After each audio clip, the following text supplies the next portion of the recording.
Haleluya, haleluya, haleluya. Salam saudaraku, Ratapan 3 ayat 22 sampai 23. Sebab kebaikan Bapa Yahweh itu tidak pernah berhenti, rahmatnya tidak pernah berkesudahan, selalu baru setiap pagi.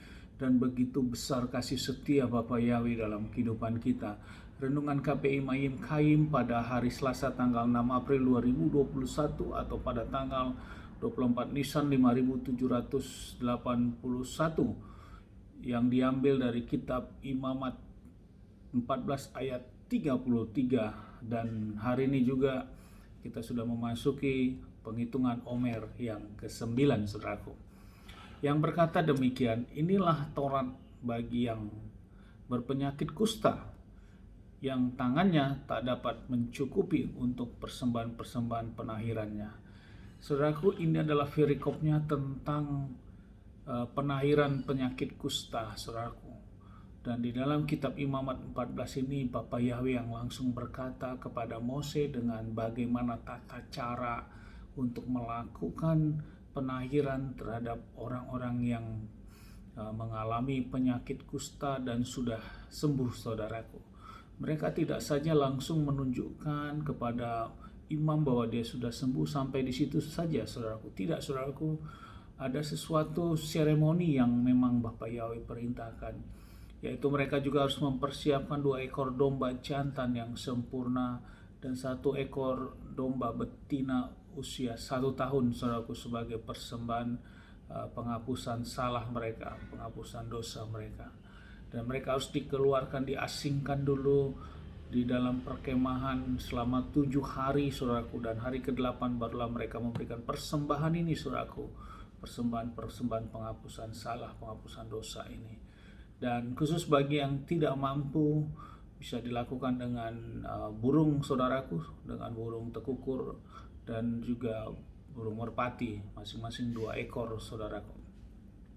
Ini adalah ketetapan dari Bapa Yahweh tentang perintah untuk melakukan sesuatu hal yang ditahirkan oleh karena penyakit kusta, saudaraku.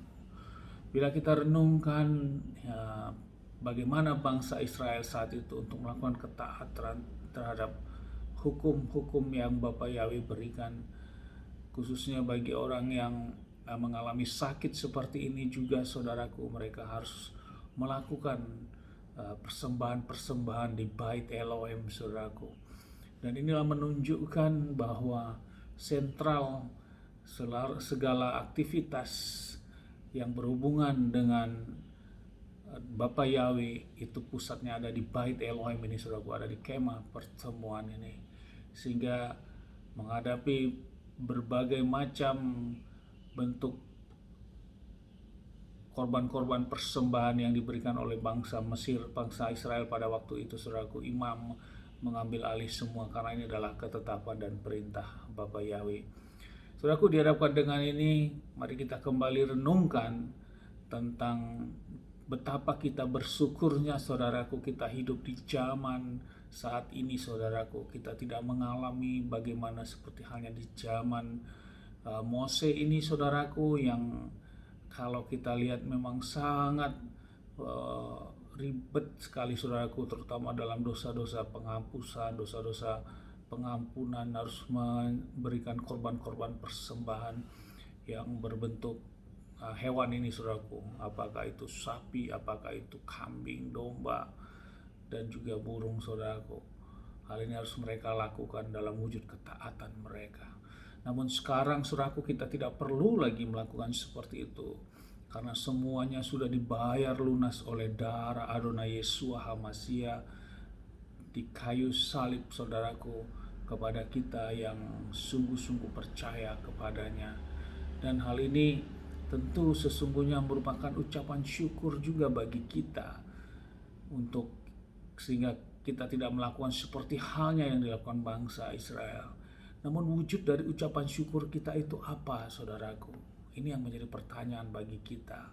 Bagaimana sikap hidup kita, bagaimana sikap doa-doa kita, bagaimana sikap penyembahan pribadi kita kepada Bapa Yahweh, bagaimana sikap ibadah-ibadah kita dalam melakukan ketaatan ibadah yang Bapa Yahweh perintahkan, bagaimana persembahan-persembahan yang kita berikan. Tentunya terlihat dari hal itu, saudaraku.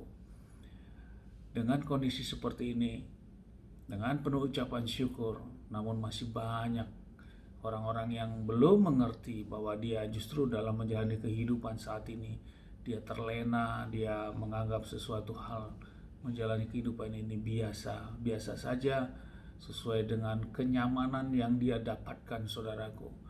Namun sesungguhnya bila kita berbalik di zaman Mose ini, saudaraku, betapa kita harus banyak melakukan persiapan-persiapan dalam bentuk hal korban-korban persembahan untuk menghapus dosa kita, saudaraku. Mari saudaraku, di tengah ucapan syukur ini, mari kita buktikan kita mau melakukan perubahan di dalam kehidupan kita, untuk kita lebih mengerti dalam penuh ucapan syukur hidup di zaman kasih karunia ini. Kita jangan lepas atau keluar dari kehendak dari Bapa Yahweh tentang hukum-hukum Tuhan ini, saudaraku. Kita harus mau, belum terlambat saudaraku, kita kembalikan kepada hukum-hukum Tuhan, kita belajar kembali, kita mau merendahkan hati, kita lepaskan pengampunan, seperti halnya yang Adonai Yesua menyatakan tentang kasih yang begitu besar, saudaraku. Amin, haleluya, sukses besar buat kita semua. Mari kita mengucap syukur dan kita tetap berjuang, saudaraku, untuk kita menjalani kehidupan ini dalam menjalani sesuai dengan hukum-hukum Tuhan tentunya. Dari tempat ini saya berdoa, Bapak yang memberkati dan melindungi kita semua, Bapak yang menyinari wajah, memberikan kita kasih karunia, Bapak yang menghadapkan wajah, berkata damai sejahtera.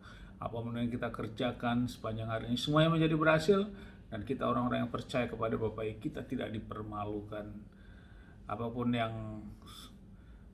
yang sakit akan disembuhkan, yang terikat akan dilepaskan, yang terbelenggu akan dibebaskan. Ada jalan keluar.